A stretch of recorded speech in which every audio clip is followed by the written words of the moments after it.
So in this podcast, what we're going to talk about today is how you can travel the world and earn money whilst you're doing it. So if the answer is yes to you want to travel the world and earn money, then this podcast is going to be a very good thing to listen to.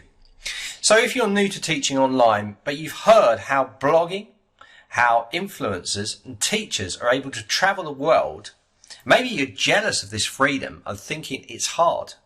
Maybe you're used to saving up all year to go to far-flung regions of the planet and thought there was no other option. Well, in this podcast, we're going to address what you need to take your business on the road. Are you ready to take the challenge? So, okay guys, let's do this. So first thing, if you already have an online presence and a school, is going to be far easier for you. And I suggest getting a firm base of followers before taking the leap. If you are at that point, there's no hesitation. You should just go and listen to this podcast to know all the little tips you need to take your online business abroad. So the information I'm supplying is from an intensive test run over 2 months, staying in many places, all with varying degrees of success and challenges. This is a perfect case study and took place all over Mexico. From this, I've been able to catalogue what you need to run your own business remotely and from anywhere in the world. Pretty exciting stuff. So let's jump in. Let's start with the basic kit. The key element here is to travel light. So I wanted something that was small and powerful, and I opted for an Asus Zen flipbook. It's only 13 inches, it's light and powerful enough to get the job done, and also has excellent battery life. So remember that you're looking for a laptop that can do all of the things you need it to do. So if you are editing and you have big files and these sort of things, then you're probably going to need a more powerful laptop. So you really need to buy the laptop that's going to be suited to your particular needs. Now, as I've already said, the laptop spec for the Asus Zen Flipbook, it's an OLED display and it's Intel Evo convertible laptop. So it actually converts into a tablet as well. It's got 16 gigabytes of RAM, a 1 terabyte solid state hard drive. It's a backlit keyboard, it's got Windows 11, and it also includes a stylus, and it's got USB-C and an audio jack in it as well. So it's going to do the job, does what I need it to do. It also has Bluetooth in there for connecting other things up, like peripherals, or peripherals, like mouse and those kind of things. But what about the monitor real estate? So no worries with this. I have also got a second lightweight monitor, and this is a Bluetooth mouse with a headphone and speakers thrown in for good measure. So I have the extra monitor that plugs into one of the USB-C ports, and I'll be using that to just give myself a little bit more room if I need it. In retrospect, I didn't need it. I didn't need to use it, but it was good if I did need it. Now, as I've already mentioned, you make sure that you have headphones, and in my case, I had a Bluetooth mouse as well. So that was quite good. As it's a Zen way, a little bit of a plug for Zenler there, I will test out all the gear 1 week before departure. So very much it was an important thing to test this stuff out before I went traveling, just to make sure everything was going to work and function as I need it. So I could just go into town and test it with various Wi-Fi networks and just make sure that I could do the job before I was actually traveling. Now onto the files. So all files be backed up to a cloud drive, and essential Zoom backgrounds, etc., are all held locally on the machine. So I've got all the assets that I use on a daily basis, and I have them on the laptop. I don't have to put those on the cloud drive, but for any of the content I'm producing, I want to make sure it's all backed up on the cloud, just in case the laptop's stolen or anything like that. So last thing to make sure is I pack my Zenler t-shirts, because obviously I'm branding myself, and any swag that I need to take with me to give to any of the people that I meet along the way. So checklist 1, I have the computer, I have the gear, I have my swag already, I've base tested it. And we're going to move on to the dry test now. So why should you do a dry test? Well, test before traveling is always a good idea because you want to road test the equipment. Not only does this give you pinpoint any potential problems, but it also gives you peace of mind that you have all the equipment you need to get your studio set up the way you want it. In my case, I chose a particular noisy pub in my hometown in St Ives. So now, obviously, in a hotel environment, I'm not going to have loud music and people gradually getting louder and more as the more alcohol that they consume. But it is a very good base test because it's not going to be as loud as most hotels. So I also chose lunchtime as it's when it's the busiest, which was probably not the best idea as my final conclusion was not good. But on saying that, I know what level is manageable and what the equipment can deal with as far as noise reduction, etc. Remember, most software packages have the ability to actually do a noise reduction. So you can test it out and just see the levels that you're comfortable with. Okay, so what I found was that the excessive background music is definitely not good. Sitting too close to loud people and generally mixing in a pub or fun type situation is also not a good situation. Okay, so I will mainly be in a community open space, and as I get up early in the morning, it's definitely going to be quieter. So the battery life of the computer is about 4 to 5 hours, even with 2 monitor drains. So that's absolutely fine if there is no power to be able to get the job done. So the camera copes well in low light levels, and having the headphone and mic built in will assist me if I'm speaking or doing anything interactive. Now, there might be situations where you need to take a separate webcam, which I actually did, but I never used it. And you also might want to take a separate microphone as well. But you need to test the gear and see whether you can get away with not using that. And I guess it's depending on how long you're going away. This run in Mexico was over 2 months, so quite a long period. So I also got a rucksack that I got that can just about squeeze my camera, laptop and screen in. But it's light, it's tight, it's lightweight, and I can live with that for sure. And in any case, I intend to leave my laptop in the hotel during trips, so there's no dramas there. So these are all things that you're considering while you're on the move. You know, have you got a safe place at the hotel that you can keep your expensive laptop and those sort of things? Are you going to, you know, what are you going to hold your laptop and equipment in? Is it going to be well padded for sort of slinging around in these situations where you're traveling a lot? So the internet in town was not good. So in my local town, the internet's not brilliant, but the test Zoom session at 720, that's just HD, was fine with a slight stutter at high HD 1920. So that would be a factor for any live work I do as far as streams or sessions, but that will all depend on, you know, if I'm staying in a hotel, it's really good internet, it's all going to be fine, but I've just got to be a little bit careful of that, maybe do some test streams before I go ahead and do full-blown streams. Just as a little tip here, I do have my own test Facebook group where I test these things out. No, I have no members in there. I just test it out and check the sound quality and all of these things. So it's definitely worth doing rather than going straight to live before you've done any testing. But all in all, the dry run was a success, and I feel much more confident in the hardware, so no last minute additions or changes are needed. Okay, so we're going to move on now to grade your set. Let us move on. So as I work with a 13-inch screen, I find that using one screen is usually sufficient despite having a second screen available. However, since I am accustomed to massive 32-inch and a 4K 3-screen arrangement at home, adjusting to the laptop screen is going to take me some time. Nevertheless, I anticipate that I will become more accustomed to it over time. So if you're used to working on big monitors at home, big systems at home, then it's going to be a little bit sort of almost like squeezing into a tight pair of pants or something. But you get used to it really quick. So during the team meeting, I encountered an issue with my microphone setting when I plugged my headphones and mic in. So I actually had it on the microphone, then I swapped it out in a live meeting to headphones, and then I could not hear the sound. Well, I could not actually talk in the sound. So that was a little bug test that I found whilst I was on the road. So I learned that it's essential to configure the setup beforehand and not during a session.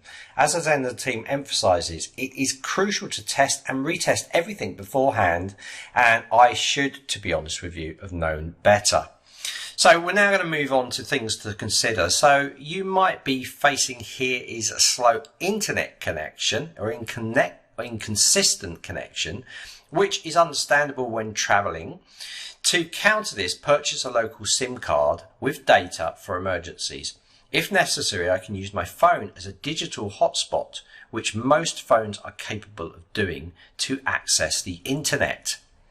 However, for this blog, I don't require an internet connection since I'm composing it in WordPad and inserting it into a blog later. So this is quite a big point. Like if you're writing lots of content, you don't necessarily need an internet connection, and it means that you can write multiple blog posts or information or articles, and then when you have that connection, you can then upload and format everything as you see fit. So this is all part of the planning. You know, you're planning your trip as you're moving around, and you're finding out online what those hotels are good for, like the internet, and where you're going to be at specific times. So this is a really big one, that planning side of things, especially if you're traveling around a lot. Now, a lot of digital nomads do actually stay in one location that's got a good internet connection, and then they just use that as a base and they go out traveling. But in my case, I was traveling around the whole of Mexico, so there was no stopping anywhere. It was like 2-3 days, move on, 2-3 days, move on.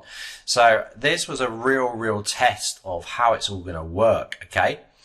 So as I mentioned, as I'm only traveling for 2 months, I completed a substantial amount of work before my departure to alleviate any pressure whilst I was away. So this was really important to me, that I had a lot of material already produced so that I could drip it out whilst I was away. Again, meaning it's taking a lot of pressure off of me.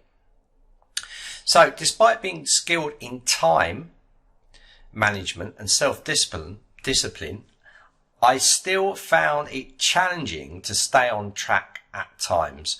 So because you are traveling and it's a holiday, you know, you can just relax too much and you're not actually doing any work. So you've got to try and find a way to establish an expectation and allocate specific time frames for work. I typically work in the mornings or evenings and set specific goals to accomplish during those times.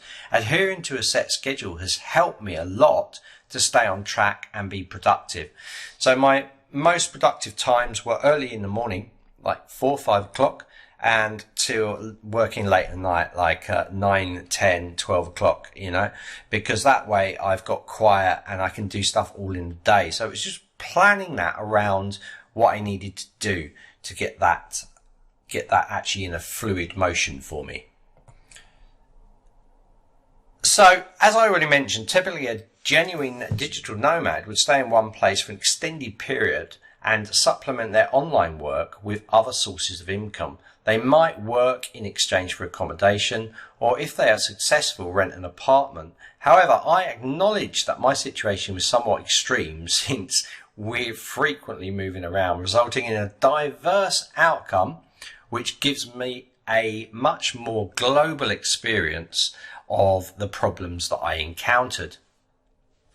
So the next section I want to move on to now is, in this section, I will tell you about how I write blogs on the move. So if you're running a school, then this is still of interest, as it shows key points that can be adopted for all scenarios.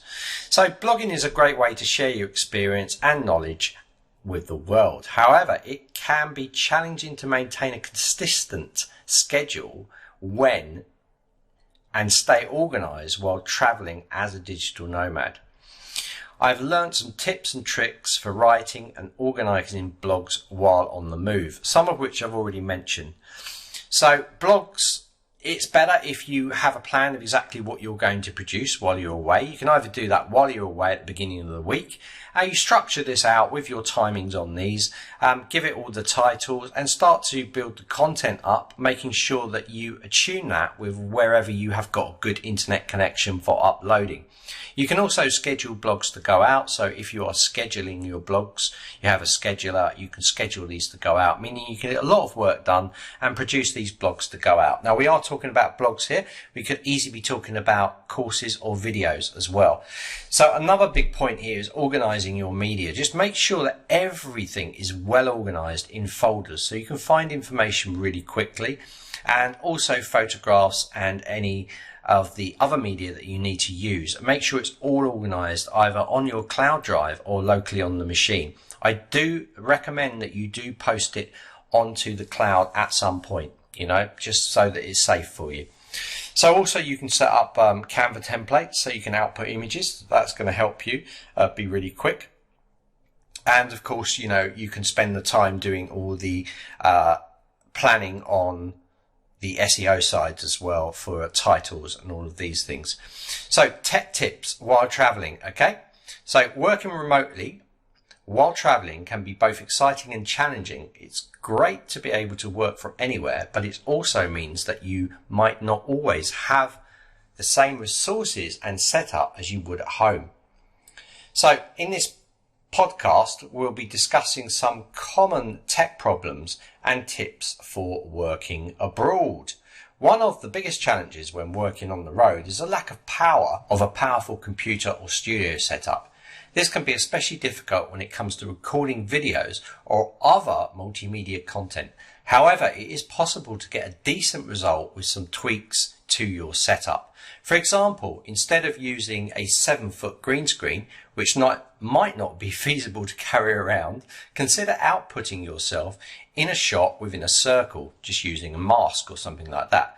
This can give your content a professional look and keep your brand on point. On this actual journey, I used Camtasia. It's a great tool for this and allows you to easily create videos and output videos. So this is the program that I was using whilst traveling Mexico. Another common issue is background noise and camera positioning. To reduce background noise, you can use software to remove it or find a quieter area to record. As for camera positionings, you might need to get creative and use a table on top of a table to get the correct height, which I did. Okay, so you might have to just stack a load of books up to get the laptop at the right height for you to produce a nice video, and also make sure that your lighting is really good as well. So lastly, if you need to record your mobile device for authentication code or other purposes, consider using an app to record the screen.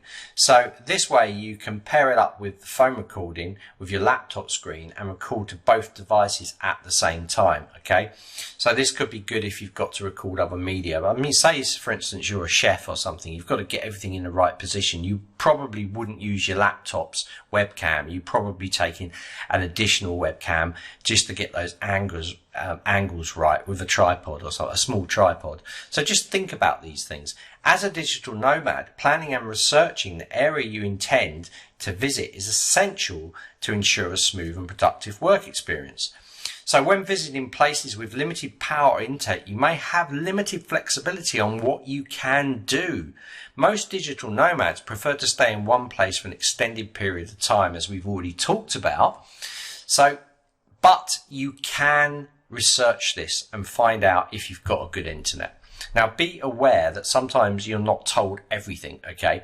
So when you do actually go to a hotel that's supposed to have really good internet, it sometimes doesn't, okay? So you need to be planning on worst case scenarios as well. And that's why you have your SIM card and you can use your mobile as a digital hotspot, okay? Digital hotspot, internet hotspot for you to pick up on that. So here are some useful tips to help make your journey smoother. So always carry spare cables and adapters in case you lose any of them. This is really important. So invest in a matte screen protector to reduce reflections, which can be a hindrance when you're editing or writing. Okay. So I found that a matte screen protector over the top of my gloss screen really helped. Okay. So keep your hardware well protected and avoid leaving it lying around, okay, even in a hotel. So back up all your important data to the cloud, get a local SIM for your phone and avoid high roaming charges. Okay, there's a few people we bumped into that had massive high roaming charges because they didn't use the local SIM. Okay, they were using the data all the time. So keep track of your login credentials for all your accounts. So just make sure that you have those spares so that you can log in. Okay, carry wet wipes or cleaning cloths to keep your equipment very clean, especially in sandy areas. Purchase comprehensive travel insurance to protect yourself and your belongings. Learn how to use your phone as a Wi-Fi hotspot in case you need it. You can do this at home. It's essential to remember that not everything will go as planned during your travels. During our trip, we visited multiple places and stayed in over 17 hotels. It is unlikely that everything will be plain sailing, so it's important to be flexible and prepared for any challenges that may arise. By following these tips, you can ensure that your digital nomad journey is as smooth and productive as possible. So guys, that's all about traveling, and these are the tips that I picked up. There's all of these things I had problems with, or I had to adapt and change, and I think that's the whole point of it. You can adapt and change. One last point I want to make to you is that there are Facebook groups that in most areas that are for digital nomads. So you can go on there and you can ask people questions of where you're going next. So this is a really good thing to know about. I didn't really kind of know it. It's actually my wife told me about it and I was like, wow, that's great. I didn't use any of those. I wanted to have problems when I was traveling away. And I didn't really have any problems, only maybe the internet, a bit of lack of power, and the microphone not working in a Teams meeting, not actually live streaming. So it all went smoothly for me in the grand scheme of things. It could have gone a lot worse, you know. So just be aware of these points when you're traveling. I think the key point to take away from this is planning. Do a test run. Pretend. Go out somewhere, take your equipment, see if it all works, do what you would normally do if you were working and find the limitations and then counter them. Definitely take backup cables because you probably will lose something, and if you can't find that cable in a small town where you are, and you're not likely to, then it could mean a trip somewhere to pick something up which could be well out of the way if you're off the beaten path. So guys, this is all about digital nomads and traveling abroad and working, making money whilst you're traveling. Guys, I hope you've enjoyed this podcast and I will be back with more very soon.